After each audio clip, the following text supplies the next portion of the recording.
Episode 20, Panggil Aku Mas. Kampus ini adalah milikku, siapapun bisa kuliah di kampus ini, asal kalian tahu, Fanny itu adalah pacarku. Jelas Andra. Bak terjadi dentuman yang begitu sangat besar. Semua mahasiswa dan juga para dosen begitu sangat terkejut dengan apa yang baru saja mereka dengar.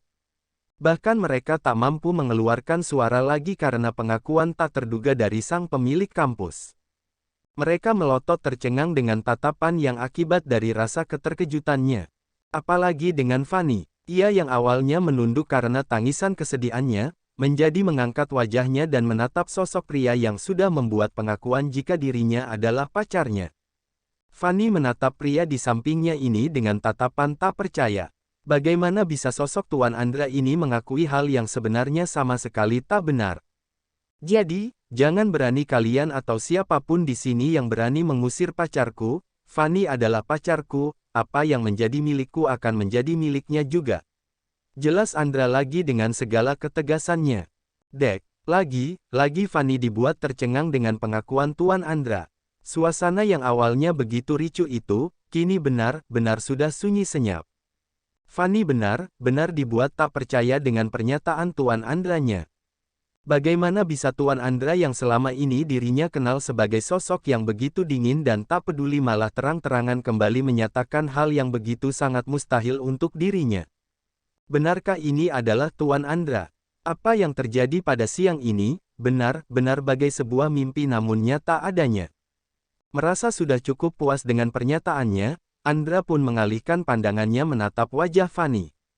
Andra berdiri dengan tegap menghadap tubuh Fanny yang saat ini sedang menatapnya juga. Dapat Andra lihat dengan jelas tatapan Fanny begitu sendu namun penuh dengan tanda tanya. Dan dengan tanpa mempedulikan kehadiran orang-orang yang ada di sekitarnya. Andra pun mulai mengulurkan tangan kanannya itu dan meraih tangan mungil Fanny untuk ia genggam. Tentu hal itu tak luput dari perhatian semua orang yang ada di sana. "Ayo ikut aku," seru Andra. Lalu pria bertubuh tinggi itu pun langsung menarik dengan lembut tangan Fanny. Fanny yang sedari tadi sudah dilanda dengan rasa malu dan bingung, benar-benar tak bisa berbuat apa-apa, lah menurut saja dengan apa yang menjadi keinginan Tuan Andranya. Sementara para mahasiswa dan juga dosen yang masih berdiri di sana, hanya bisa memandang kepergian Fanny dengan sang Tuan Andra dengan segala kebisuan mereka. Andra terus melangkah dengan membawa Fanny dari lorong kampus miliknya, hingga keberadaan mereka berdua pun benar-benar sudah tak dapat dijangkau oleh indera penglihatan semua orang yang ada di lorong kampus itu. "Rizka, Yanti, Tina," panggil salah satu dosen mereka. Sontak mereka bertiga pun langsung menoleh ke arah sang dosen. "Kalian ini apaan sih? Jika kalian memang ingin protes karena tak terima Fanny mendapatkan beasiswa, ya kalian bisa katakan dengan baik-baik dan bukan dengan seperti ini caranya. Apalagi yang kalian hina tadi adalah kekasih dari pemilik kampus ini. Beruntung Tuan Andra tak mengeluarkan kalian dari kampus ini," sentak dosen itu lantaran ketiga mahasiswinya yang berbuat ulah. Mendapati kemarahan dari sang dosen, membuat Rizka, Yanti dan juga Tina hanya bisa menunduk. Mereka sangat merasakan malu. Mereka yang awalnya ingin mempermalukan Fanny malah mereka sendirilah yang dipermalukan. "Ayo semuanya boleh bubar, ini kan waktu istirahat makan siang, jadi kalian istirahatlah," seru dosen yang lainnya lagi pada mereka. Dan para mahasiswa dan mahasiswi itu pun mulai membubarkan diri mereka dari lorong kampus itu.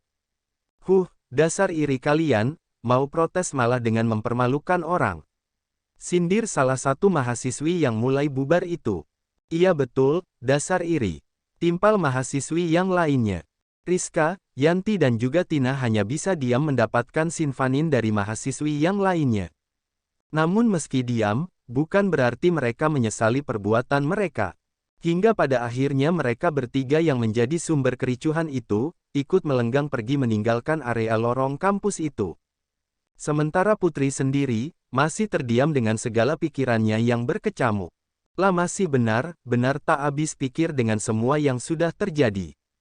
Fanny, bisanya kamu tidak cerita sama aku kalau kamu sudah jadi kekasih Tuan Andra, kalau aku sudah tahu kamu itu pacarnya Tuan Andra."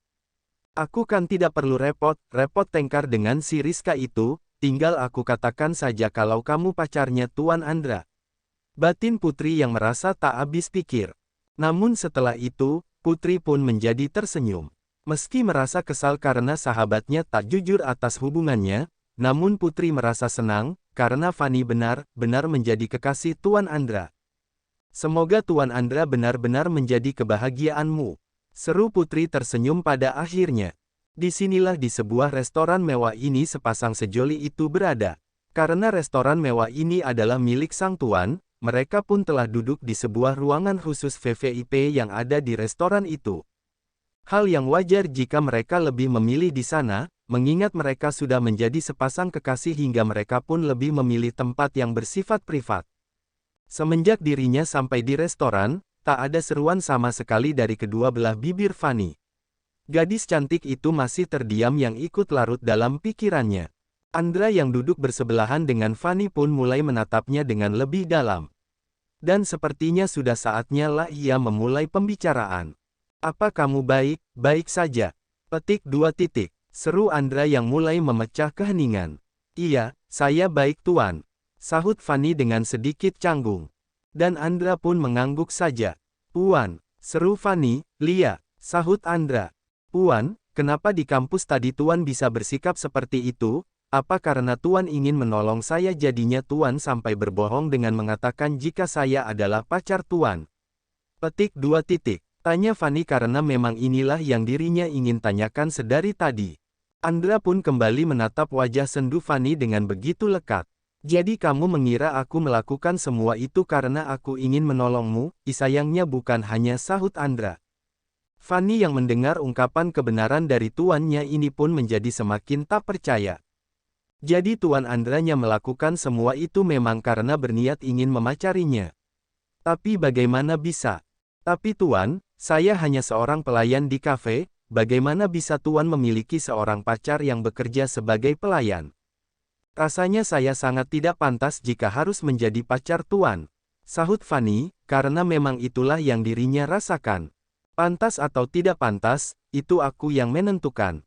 Kamu merasa jika aku sudah menolongmu kan? Maka sebagai balas jasanya, kamu harus menjadi pacarku. Putus Andra. Andra sudah tak mau mendengar adanya alasan jika Fanny menolaknya.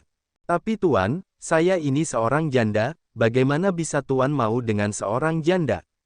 Sahut Fanny lagi. Rupanya dirinya masih merasa tak pantas untuk menjadi pacar dari seorang Tuan Andra. Sudah aku katakan, pantas atau tidak pantas, itu aku yang menentukan, sudah jangan menolak lagi, mulai hari ini kamu sudah menjadi pacarku, bagaimana, katakan saja iya sahut Andra. Fanny merasa sudah tak bisa menolak lagi. Dan benarkah jika ingin membalas jasa Tuan Andra harus dengan menjadi pacarnya? Iya, sepertinya memang harus seperti itu. Jawabanmu hanya satu, yaitu menjadi pacarku, sudah jangan dipikirkan lagi, lanjut Andra lagi karena Fanny tak kunjung menyahut. Baiklah Tuan, saya mau jadi pacar Tuan. Sahut Fanny pada akhirnya setelah sekian lama gadis cantik itu tak memberikan kepastiannya. Terlambat. Kalau begitu, ubah panggilanmu padaku, jangan memanggilku Tuan. Kita sudah pacaran kenapa harus sekaku itu, dan lagi pula, aku ini bukan tuanmu. Lanjut Andra lagi. Lagi Fanny dibuat tak habis pikir dengan Tuan Andra. Bagaimana bisa Tuan Andranya protes hanya karena dirinya memanggilnya dengan sebutan Tuan. Sementara mereka sendiri baru hari ini resmi berpacaran, jadi hal wajar kan jika dirinya masih belum memiliki panggilan khusus untuk pacar barunya ini. Kenapa kamu malah diam? Aku menyuruhmu untuk tidak memanggilku Tuan. Jelas Andra lagi. Kalau begitu, saya harus memanggil Anda dengan sebutan apa Tuan? Petik 2 titik. Sahut Fanny yang merasa bingung. Panggil aku Mas. Sahut Andra pada akhirnya. Mendapati nama panggilan yang sudah ditentukan sendiri oleh Tuan Andranya, membuat Fanny hanya bisa mengangguk saja sebagai tanda jika dirinya setuju. Meski dirinya merasa masih begitu sangat canggung dengan semua ini, namun dirinya haruslah mengikuti keinginan Tuan Andra. Kenapa kamu hanya mengangguk, kamu mau memanggilku dengan panggilan Mas kan? Tanya Andra lagi. Lia Mas, saya mau. Sahut Fanny pada akhirnya. Jangan menyebut saya kalau bicara denganku, itu terlalu formal. Peringat Andra, rupanya begitu banyak tuntunan yang dirinya berikan pada Fanny.